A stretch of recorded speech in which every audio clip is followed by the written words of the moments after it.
just tell us about what happened in this match that meant that Andy Murray was able to win it and Milos Raonic wasn't quite able to do what he wanted to do in the final. Yes, the pressure really originated from Andy Murray. So when you compare the wonderful match that was won against Roger Federer in the semis and then the final against Andy Murray, it's just accumulated pressure. Again and again, it's all about getting the ball back in play.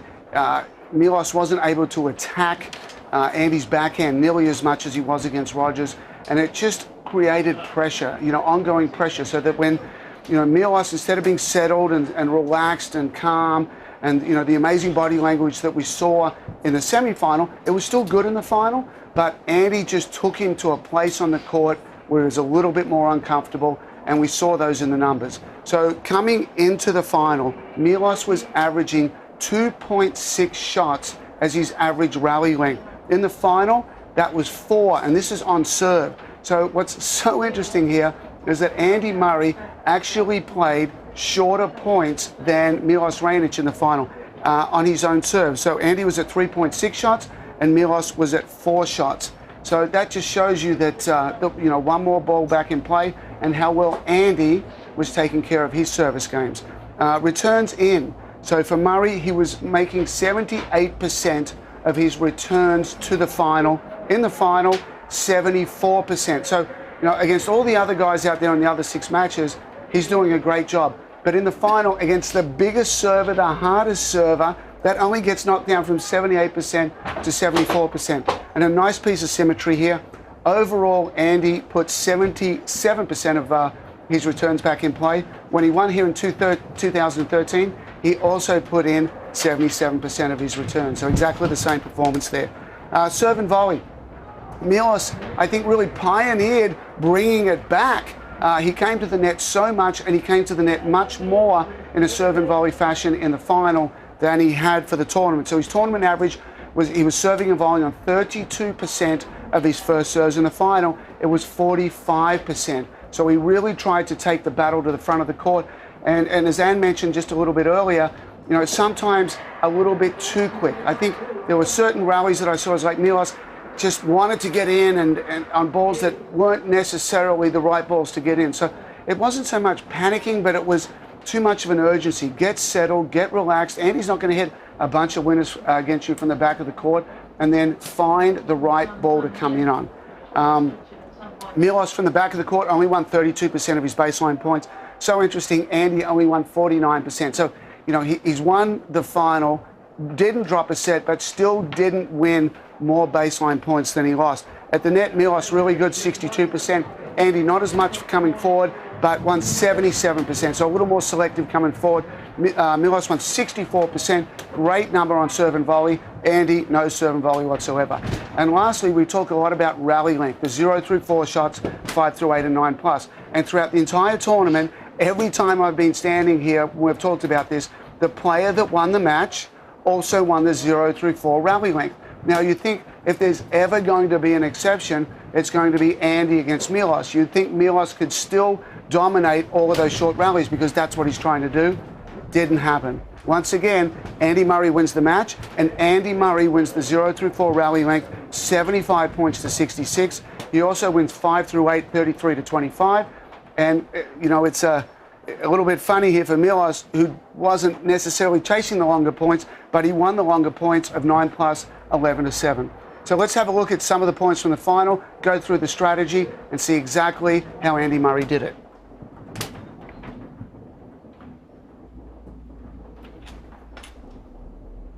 A lot of serves out wide, following it in, but here's the defense. A lot of those good defensive balls cross court. And that was very early on. Milos did not move his feet on that one. So when you're at the net, keep the feet pumping. Try and not go to the open court. And right there, the feet have got to be going because you're not going to make open stance volleys in that situation. And this is something that we saw a lot of deep down the middle. Look at Milos here. This is the #1 thing you want to do at every level of the game. If you're playing girls 12s, it's exactly the same thing. Have a look at the balance of Milos. He's served, which means he's on offense, but because of the depth of the return, he's actually now on defense. So the best return you'll ever hit is something that's landing back in this back area. And Andy did this so well. pushes Milos onto the back foot, ball comes middle. Milos tries to get around and create something with his forehand. The slices really didn't hurt Andy very much at all. I'd like to see him come over it a little bit more. On the run, out wide. And it's just too good. I mean, the cross-court pass, time and time again, we've talked about it, it's the #1 passing shot in tennis. And this isn't a spectacular shot. It's basically just a nice little bunt cross-court. Let the ball run away from the net player instead of going down the line and letting the net player actually run to the ball. Milos tried to get a lot of forehand returns. Below the height of the net, not so good. And, just not naturally good down there. It's, you could tell that Milos likes to come in the net. He's proficient at the net, but it's not something from an age of 12 to 18. He was living at the net. Those instincts aren't quite evident. Good deep serve. Nice touch. There weren't too many drop shots in this final from Andy. We've seen other matches, particularly against Novak, where he's brought the drop shot out a lot. This is the #1 play in tennis. Go wide serve. It's the perfect combination. You want to hit your serve out wide. And I call that position 1. So you see where that blue circle is. There's 1, 2's body forehand, 3's body backhand, and 4's tee. Position 1, out in this area out here, the #1 spot. Hit as many serves as you possibly can. Slide the opponent off. And really, it's for this combination. Look for a forehand after the serve, and put your opponent in as much stress as possible. Now we see here, there's no way in the world Milos can move to this ball. His energy's going sideways. He can't get behind it. He has no energy on this ball. And it's really the whole tactic, the wide slider, the serve +1 forehand, attacking the backhand at every level of the game. Really, really good. Once again, it's just tough to come in. Approaching's a great thing to do, but the worst way to come in today's game is with a slice backhand. You're much better coming in with a heavy forehand. Again, the slider out wide. Again, the forehand. Again, the first shot to the backhand. Again, controlling. That's a secondary pattern over there. Most of them will go through the ad court. We know how much Andy loves his backhand, but dominating with the forehand there. Very deep and wide in the ad court.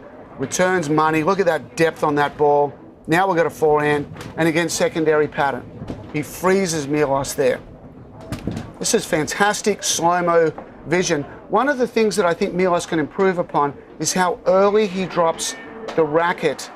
He drops his left hand. So we look over here on the left. See that? We already have separation with the racket and the hand. In order to be a little bit better with that, a little bit more solid, keep it on longer. So I think in these two we have contact at the exact same point of time. But it just goes to show you, for all the coaches out there, for all the kids out there, there's a lot of different ways to hit a ball. We've got the racket at this moment pointing here. Over on the right, it's pointing in a different direction. It's all good. You can make a Wimbledon final with both techniques. Another thing that we talk a lot about on forehands is bending the elbow in there. Milos does a good job, and he's a little different, and it's all okay. He's a little bit straighter there. Beautiful slow-mo, good energy, slightly different follow-throughs. Milos wrapping that around a little bit more. And then look at those shuffle steps. The #1 movement in tennis is a shuffle step. It's the short movements that matter the most. Here we've got Andy coming to the net, and that's it. The elation, the emotion. He starts with a smile, and right there, it's already done. The tears, it's 1 or 2 seconds. And as I was watching this from the commentary booth with Rob Walker, it just seems like he went back. I saw Andy at 12 years of age. I saw the little boy come out and the pure elation of the sport just flowing out of his body. And, tennis is so tough as a sport. We travel the world so much. It's a sport of great distances, matches all over the world. And it's for these short, incredible moments. And it's so worth it. You can spend an entire career, years and years and years, ever since he was a little kid, searching for this moment. And it doesn't, it'll last a couple of minutes, but that's what it's all about. That's the beauty of sport. And Andy is, it's almost like a white moment where he just, his entire body of work is realized in the fraction of a second. Comes forward, there it is, immediate smile, racket, gone. A little bit different. Remember when he celebrated the last time, he was in front of the press area and he stood facing that press area for a long period of time. That last game against Djokovic in 2013 took so much out of him. He led 40-love. Djokovic came back to break point. And that's what it's all about right there. The big stage, the golden trophy, the best court in the world, the best trophy in the world. So, magical moment, great stats, great analysis of these two guys. I think Milos Raonic, as I see players progress through their careers, good losses help you do well later on. And this was about as good a loss as Milos Raonic will ever have. Expect him to take further steps up the ladder, particularly in the next, I would say, 18 months, the rest of this year, next year. It's going to be a big move forward. I definitely expect Milos to move into the top 4 in the world and keep improving. And he talks about it, you know, if you listen to Milos in his press conferences, he's so incredibly good at saying, I'm going to get better, the serve will get better, the return will get better, the forehand will get better. He's a real student of the game, and you can tell he takes this thing very, very seriously. So congratulations to Milos on an amazing tournament, and congratulations to Andy for taking out another Wimbledon title.